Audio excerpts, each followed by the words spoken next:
Kalian lagi cari laptop dengan budget 8 jutaan. Mungkin laptop ini bisa buat kalian pertimbangkan. Oke, kenalin, ini adalah laptop HP 14S DQ4016TU. Laptop ini tuh memiliki desain yang tergolong simple dan juga elegan. Jadi buat dipakai kerja di luar ruangan, desain laptop ini tuh masih enak banget dan bisa dibilang desain laptop ini tuh keren. Bahan laptop ini terbuat dari polikarbonat, sehingga membuat desain laptop ini termasuk dalam kategori yang kokoh. Selain itu, keuntungan yang didapat dari bahan desain tersebut adalah bobotnya yang ringan. Bobot laptop ini hanya ada di angka kisaran 1,3 kg aja. Desainnya juga bisa dibilang tipis untuk dipakai di tahun ini. Jadi menurut saya pribadi, desain laptop ini bisa diacungi jempol. Oke, selanjutnya kita ke bagian kelengkapan portnya. Laptop ini memiliki port yang bisa dibilang cukup lengkap. Di sisi kiri laptop ini terdapat satu buah port SD card, sedangkan di sisi kanan terdapat satu buah port power, satu port HDMI, dua port USB-A, satu port USB Type-C, dan juga satu port jack audio. Untuk kebutuhan kerja di luar ruangan, port-port yang disediakan ini termasuk dalam kategori yang cukup lengkap. Memang dalam tipe ini, kalau kalian ingin mencari port RJ45, port ini ditiadakan di seri ini. Oke, sekarang kita lanjut ke bagian keyboardnya. Keyboard laptop ini memiliki warna yang senada dengan casingnya. Menurut saya pribadi, desain keyboard seperti ini terlihat semakin elegan. Letak tombol powernya juga terpisah dari tombol keyboard utama. Untuk sebagian orang seperti saya yang sering banget salah pencet, tombol power yang terpisah seperti ini menjadi salah satu keunggulan dalam mengetik. Bicara soal mengetik, feel dari keyboard ini terasa nyaman. Tombol keyboard ini tuh tidak terlalu tinggi dan juga tidak terlalu rendah. Jadi berasa nyaman aja saat ngetik pakai laptop ini. Dan salah satu fitur penting yang ada di keyboard laptop ini adalah adanya fitur backlight. Jadi buat kalian yang suka kerja di malam hari, udah nggak usah takut lagi karena tombolnya nggak kelihatan. Mungkin minus yang saya rasakan dari keyboard HP 14S DQ4016TU ini terletak pada penulisan font di masing-masing hurufnya. Fontnya sangat tipis dan warnanya menurut saya pribadi kurang kontras sehingga terlihat agak samar. Tapi masalah ini bisa dibantu dengan menyalakan fitur backlight yang ada di dalam keyboardnya. Oke, selanjutnya masuk ke bagian trackpadnya. Area trackpad laptop ini bisa dibilang standar dan tidak terlalu besar, tapi juga tidak terlalu kecil. Beruntungnya untuk tombol klik pada trackpad ini dibuat menyatu sehingga membuat size trackpad ini tidak terlalu kecil. Untuk penggunaan casual seperti browsing, scroll sana sini, dan kebutuhan office lainnya, saya rasa trackpad ini masih enak banget buat digunain.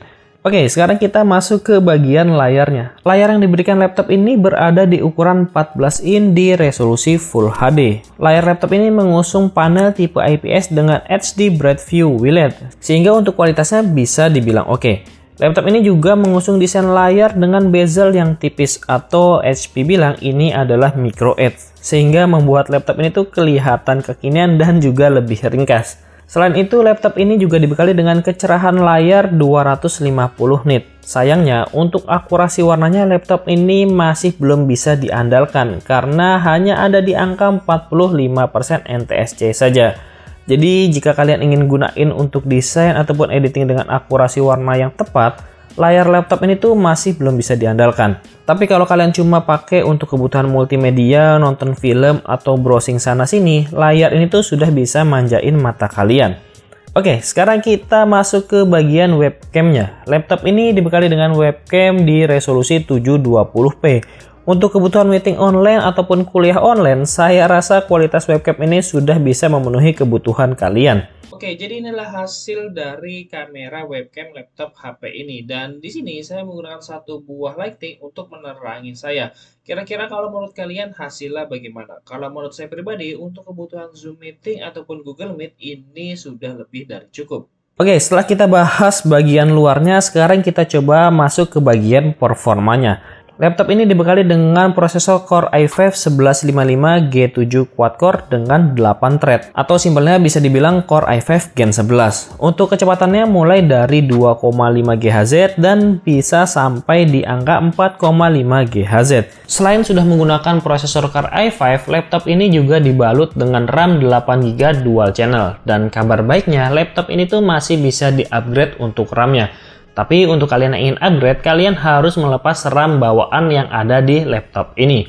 Oke, selanjutnya kita masuk ke media penyimpanannya. Laptop ini tuh sudah menggunakan SSD PCIe M.2 NVMe dengan kapasitas yang cukup lumayan besar, yaitu 512 GB. Jadi untuk kebutuhan multitasking standar ini sudah oke. Tapi memang yang sedikit disayangkan, laptop ini tuh belum menggunakan GPU Nvidia ataupun GPU AT Radeon. Tapi nggak perlu khawatir, walaupun belum dibekali dengan dua GPU tersebut, laptop ini tuh masih menyematkan GPU dari Intel Iris. Dimana GPU Intel Iris ini tuh masih lebih baik daripada seri sebelumnya. Dan bahkan performanya mungkin hampir mirip dengan Nvidia GeForce MX 330. Oke, selanjutnya kita masuk ke dalam pengujian performanya. Hasil pengetesan dengan menggunakan Cinebench untuk single core-nya ada di angka 925 dan untuk multicore-nya ada di angka 2081.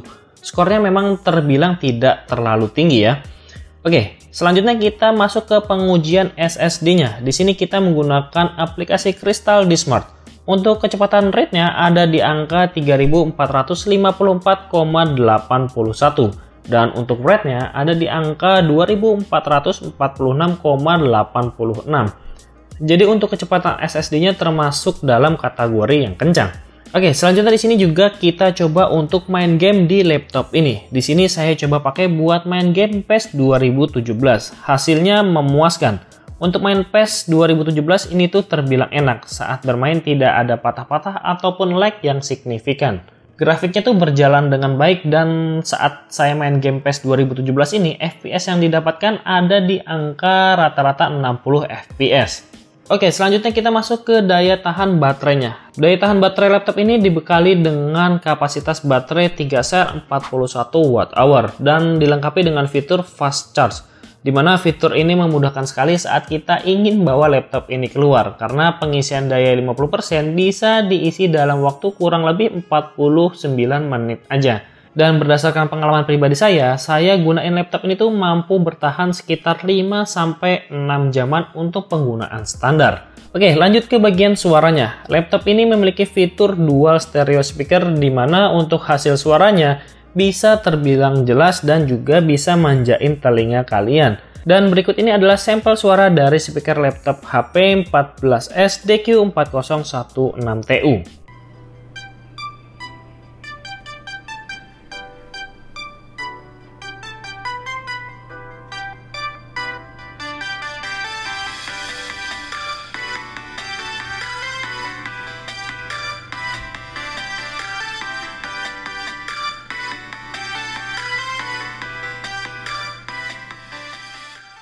Oke, selain tadi yang sudah saya bahas, menariknya dalam paket pembelian laptop ini sudah disematkan Windows 11 Original dan Office Home Student. Jadi kalian gak usah bingung-bingung lagi untuk install laptop ini, karena kalian cukup beli dan bisa langsung digunain aja. Oke, yang terakhir adalah kesimpulannya. Laptop ini tuh dijual di harga sekitaran 8,4 jutaan aja. Dimana laptop ini memiliki kelebihan dari segi desainnya yang elegan dan juga menarik. Selain itu, performa yang diberikan laptop ini di range harga tersebut terbilang kompeten. Tapi kalau kalian ada budget lebih, kalian mungkin bisa beli dengan prosesor yang terbaru. Karena memang laptop ini masih menggunakan prosesor generasi ke-11. Dan untuk kekurangannya, laptop ini tuh ada di bagian layarnya. Dimana akurasi warnanya tuh cuma 45% aja. Jadi kalau dibawa untuk professional editing dengan akurasi warna yang tepat, laptop ini tuh masih belum bisa diandalkan. Mungkin kalau kalian ingin tetap menggunakan laptop ini, kalian harus menggunakan monitor eksternal dengan kemampuan akurasi warna yang lebih baik. Dan menurut saya pribadi, di range harga tersebut, laptop ini masih tergolong worth it untuk kalian beli. Oke. Jadi mungkin itu aja pembahasan dari laptop HP 14S DQ4016TU ini. Semoga video ini dapat bermanfaat buat kalian semua. Seperti biasa, apabila ada salah kata dalam penyampaian saya mohon maaf. Saya pamit undur diri. Wassalamualaikum warahmatullahi wabarakatuh.